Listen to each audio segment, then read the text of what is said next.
बहुत शानदार सम्मेलन है। भारतीय कम्युनिस्ट पार्टी की ये सोच पिछले 3-4 सालों में बदली है कि सांप्रदायिकता और विकास दोनों को लेकर चलने की ज़रूरत है। सांप्रदायिकता को पराजित करने की ज़रूरत है, विकास के नए आयाम खड़े करने की ज़रूरत है। और इसलिए शहरी जीवन के साथ साथ हिंदुस्तान जो गांव में बसता है उस गांव की तरफ चलो, गांव से अपने को कनेक्ट करो। इसलिए पार्टी ने नारा दिया है अपने सांगठनिक सम्मेलन में, अपने सांगठनिक दस्तावेज में, reconnect with the people, reactivise yourself. जनता से संपर्क साधो और जनता के साथ आगे बढ़ो। और ग्रामीण भारत के साथ नए संबंधों को बनाने के लिए, और इस नए संबंधों को इसलिए बनाना जरूरी है कि किसान आंदोलन ने एक नई ज़मीन खड़ी की है, एक नई ज़मीन को तोड़ा है, जिसने नए समाज को बनाने की ललक और तड़प पैदा हुई है, जिसने तमाम सांप्रदायिक विभाजन को तोड़ा है। मोदी और आरएसएस की तमाम नीतियों को पछाड़ते हुए देश के अंदर व्यापक एकता किसान आंदोलन ने खड़ी की। और इस किसान आंदोलन के साथ मजदूर आंदोलन, नौजवान आंदोलन, विद्यार्थी आंदोलन, महिलाओं के आंदोलन, समाज के छोटे व्यापारियों का आंदोलन, पत्रकारों, लेखकों और कलाकारों, ये सब जुड़े और एक नए भारत की कल्पना आगे बढ़ रही है। उसी बढ़ते हुए सैलाब को एक नई दिशा, एक राजनीतिक दिशा, एक सामाजिक परिप्रेक्ष्य और उसको एक नया स्वर देने के लिए, जिसे 2024 में देश के अंदर एक कलंककारी सरकार जो बैठी है उसे हटा करके एक नए अरमानों का भारत बनाने के लिए हमने इस सम्मेलन को 24वें राज्य सम्मेलन को इस गांव में धोरैया में आयोजित किया है। और इसके बाद 14 से 18 अक्टूबर तक हम आंध्र प्रदेश के विजयवाड़ा में अपना राष्ट्रीय महाधिवेशन करेंगे, और जिसमें सारे देश में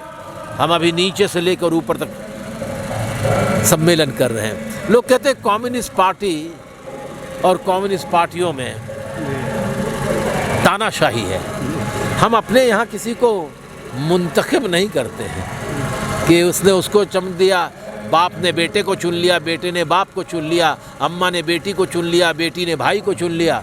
ये हमारी पार्टी में नहीं होता है। हमारी पार्टी में नीचे ब्रांच से लेकर अंचल, अंचल से लेकर जिला, जिला से लेकर राज्य और राज्य से लेकर राष्ट्रीय सम्मेलन हर 3 साल में होते हैं। क्योंकि पिछले 2 साल कोविड था, इसलिए 4.5 साल के बाद हमारा ये राष्ट्रीय महाधिवेशन हो रहा है, जिसमें हम नई रणनीति बनाएंगे, नई योजना बनाएंगे, नए कार्यक्रम बनाएंगे और 2024 की नई इबारत लिखेंगे। और बिहार के लिए 2025 में एक नया दस्तावेज देंगे कि अब बिहार में भारतीय जनता पार्टी का कोई स्थान नहीं होगा।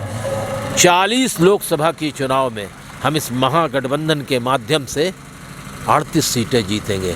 प्रयास तो 40 का होगा, एक आध भूल चूक लेनी देनी, 38 सीट जीतेंगे।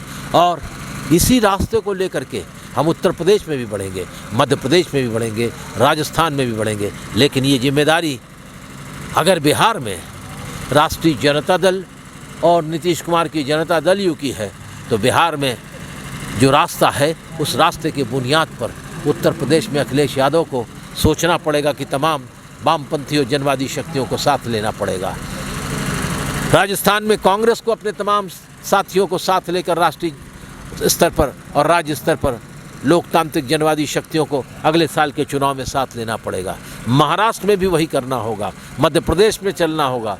एकला चलो रे का काम करोगे तो खुद तो तबाह हुए हो, औरों को भी तबाह करोगे। इन दिनों जो है कांग्रेस पार्टी भी जो है एक यात्रा कर रही है, और अगले आने वाले दिनों में बिहार में भी जो है कई तरह की यात्राएं जो है 2 अक्टूबर से आरंभ होने वाली है।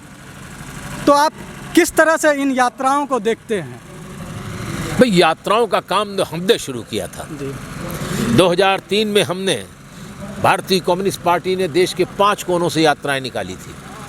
मैं स्वयं मोइरांग, भारत और बर्मा के बॉर्डर से मैंने यात्रा शुरू की थी और नारा था बीजेपी हटाओ देश बचाओ।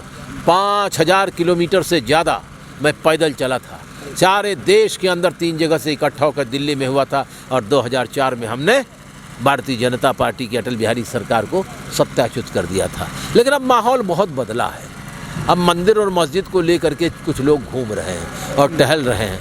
ठीक है, पद यात्रा अच्छी है, यात्रा करो, जोड़ो, लेकिन ऐसा मत करो कि तोड़ो और मरोड़ो।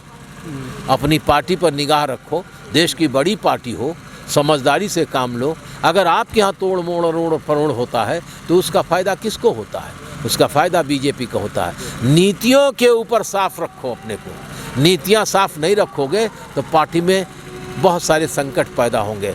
इसलिए हमारी पार्टी की सोच है एक निगाह खेत पर और एक निगाह देश पर। आपने तो हिंदू मुस्लिम पर बोलते हुए आम सभा जब यहाँ का हो रहा था उसमें आपने यह भी कहा कि जो है जो लोग हिंदू मुस्लिम की बात करें उसको मोटका डंडा और झंडा जो है उससे जो है उसका सर भी फोड़ दो। इस तरह की बातें आपने कही। मैं बिल्कुल ये कहता हूँ कि देश के संविधान को बचाना है तो भारत की राष्ट्रीय आज़ादी की उन परंपराओं को बचाना है जिसमें लाखों लोगों ने अपनी ज़िंदगी दे दी, फांसी के तख्ते पर चढ़ गए। इसी मुजफ्फरपुर में खुदीराम बोस 16 साल का नौजवान फांसी के तख्ते पर चढ़ गया। इस देश के अंदर पंडित चंद्रशेखर आज़ाद, पंडित राम प्रसाद बिस्मिल, अशफाक उल्लाह खां, राजेंद्र लाहिड़ी को अंग्रेज़ों ने काकोरी एक्शन के बाद फांसी पर लटका दिया। अनुशीलन के तमाम वो लोग, गदरी पार्टी के बाबा सोहन सिंह भकना अमेरिका से लौट के 400 लोगों के साथ हथियार लेकर आए लड़ने के लिए और लड़ते हुए मारे गए बहुत से लोग, और 200 से ऊपर लोग अंडमान की जेल में रहे। सावरकर की तरह माफ़ी मांग करके बाहर नहीं आए, आज़ादी के बाद ही आए। बहुत से लोग उसी में मर गए। तो इसलिए आज सांप्रदायिकता बड़ा एक संकट है। ये सवाल ये है कि आरएसएस के लोग कभी राष्ट्रीय आज़ादी की लड़ाई में थे क्या? उसमें शामिल थे? और जब उसमें शामिल नहीं थे तो ये राष्ट्रवाद की कहानी और चाशनी क्यों पिला रहे हो भाई? ये गांधी जी का चश्मा लेकर डोल रहे हो, टहल रहे हो, है? ये क्यों टहल रहे हो, डोल रहे हो? है न तुम डोलने में हो, न तोड़ने में हो, न मोड़ने में हो, लेकिन डोल रहे हो।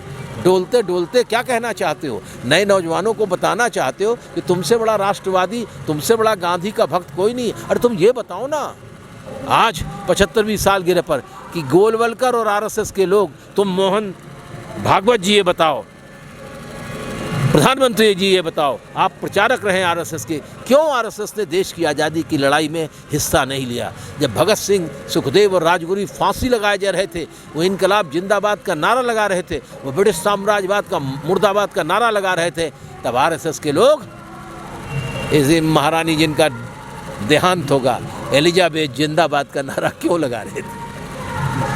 ये तो बातें हैं, लेकिन बातें नहीं है, यही असली बात, यही असली बातें हैं।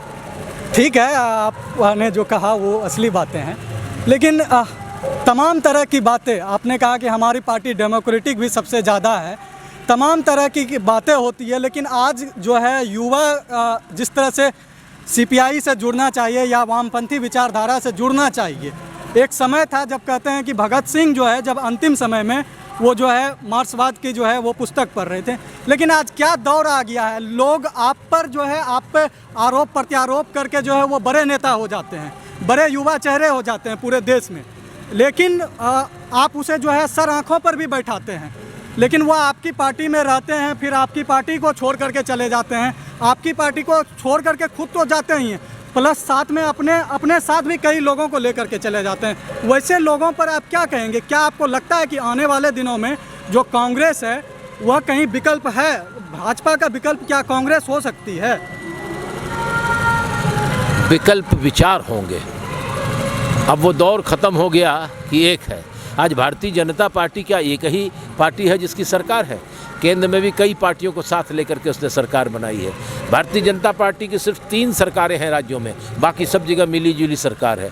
और जो कह रहे हैं आप हमारे यहाँ आते हैं और जाते हैं, तो आएंगे और चले जाएंगे कुछ लोग। भाई कोई ज़रूरी है कि प्लेटफार्म पर कुछ समझदार लोग ही फिसलें? नासमझ भी तो फिसल सकते हैं। तो गलथितराई करने से क्या फ़ायदा है? जो गलथितराई कर रहे हैं वो जाए गलथितराई करने के लिए, उससे क्या मिलने वाला है? ये जनगणमन यात्रा नहीं है, ये जनता को मजबूत करके विचारों की शान पर नए भारत को कुर्बानी और कुर्सी की राजनीति से दूर हटा करके एक नए रास्ते पर चलने की राजनीति है। ये छोटे मोटे मोहल्ले की राजनीति नहीं है, ये सारे देश को इकट्ठा करके सांप्रदायिकता के खिलाफ लड़ने की राजनीति है।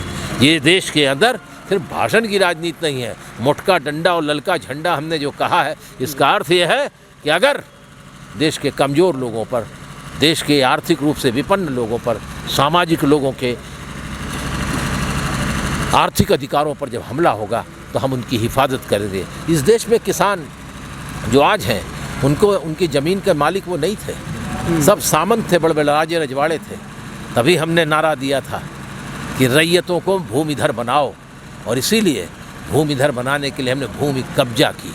और आज जितने भूमिधर हैं, जिनके पास कागज़ है, आज जिनके पास खसरा खतौनी है, वो इसी कम्युनिस्ट पार्टी की देन है, इसी किसान आंदोलन की देन है, सहजानंद की देन है। जी जी। जाते जाते अंतिम सवाल मेरा ये है कि आने वाले समय में 2024 में एक बड़ी जिम्मेदारी है कहीं ना कहीं लेफ्ट पार्टियों पर कि पूरा विपक्ष एकजुट हो जाए। उस तरह की तमाम जो यहाँ के नीतीश कुमार हैं सीएम, वो भी तमाम तरह के जो है उस तरह की जो है संरचना तैयार कर रहे हैं।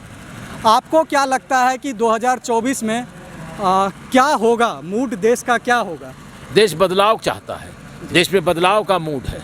और ये जो मोदी की नीतियां हैं जो समाज को बांटती हैं, तोड़ती हैं, जिसको मैं कहता हूं बोलो बम और तौलो कम, जो देश को गिरवी रख रहे हैं, विदेशी कर्जों से देश को लाभ दे रहे हैं, देश के अंदर अथाह लोगों के ऊपर टैक्स पर टैक्स है, इससे बचने के लिए, बढ़ती बेरोजगारी से बचने के लिए हमको नए विकल्प की ज़रूरत है। व्यक्ति महत्व रखता है, लेकिन देश नेताओं से नहीं चलता, देश तो नीतियों से चलता है। नेता तो कई भारतीय जनता पार्टी के हैं, नीतियां कहाँ हैं? एक सवाल और मेरा है कि देश के गृह मंत्री 23 सितंबर को पूर्णिया आ रहे हैं और वह सीमांचल में जो है मीटिंग वगैरह करने वाले हैं। उनका कहना है कि पूरे बिहार में जो है भाजपा का जो है वर्चस्व बढ़ा है। तो वो जो एक फिर से दौर जो चल रहा है यहाँ पे, जो विपक्ष की भूमिका में जो बिहार में भाजपा आई है, वह कहीं ना कहीं उसकी जो सुगबुगाहट है वो तेज हुई है। क्या लगता है कि वो विपक्ष के रूप में बिहार में किस तरह से हैं? देखिए, अमित शाह जी को ज़रूरत है अपना घूमे, देश के घर मंत्री हैं, जनता के पैसे पर चारों तरफ डोलते रहें, बोलते रहें, जो मर्जी आए वो समझें। उनकी तो समझदारी बड़ी अच्छी है। उन्होंने एक जगह भाषण करते हुए कहा कि हम कक्षा 12 पास लोगों को इंटर में एडमिशन दिलाएंगे और पढ़ाई लिखाई कराएंगे। हमारे प्रधानमंत्री जी बोलते हैं किसी गंगा के तट के किनारे पटना में अलेक्जेंडर आया था। तो उन लोगों के बारे में हमको ज़्यादा कुछ नहीं कहता। वो सीमांचल में जाएं या गतांचल में जाएं, गड्ढांचल में जाएं, वो आएँ। भारत में सबको घूमने का अधिकार है, लेकिन हम ये कहना चाहते हैं कि देश तोड़ने का काम अब रुकना चाहिए, वरना देश अगर आप तोड़ने की कोशिश करोगे तो कई देशों की जो स्थिति है वो भारत में लाने का आप प्रयास करोगे, लेकिन हम उसे होने नहीं। खून की आखिरी बूंद तक हम इस देश की एकता, अखंडता और इस देश के तमाम जातियों और धर्मों के मानने वालों के बीच में सामाजिक सांप्रदायिक सौहार्द को बनाने के लिए कुर्बानी देते रहेंगे। और भारतीय कम्युनिस्ट पार्टी के पास एक नहीं, हजारों हजार महात्मा गांधी हैं जो सांप्रदायिकता से लड़ते हुए अपनी जान देने को तैयार हैं। बहुत बहुत धन्यवाद आपका।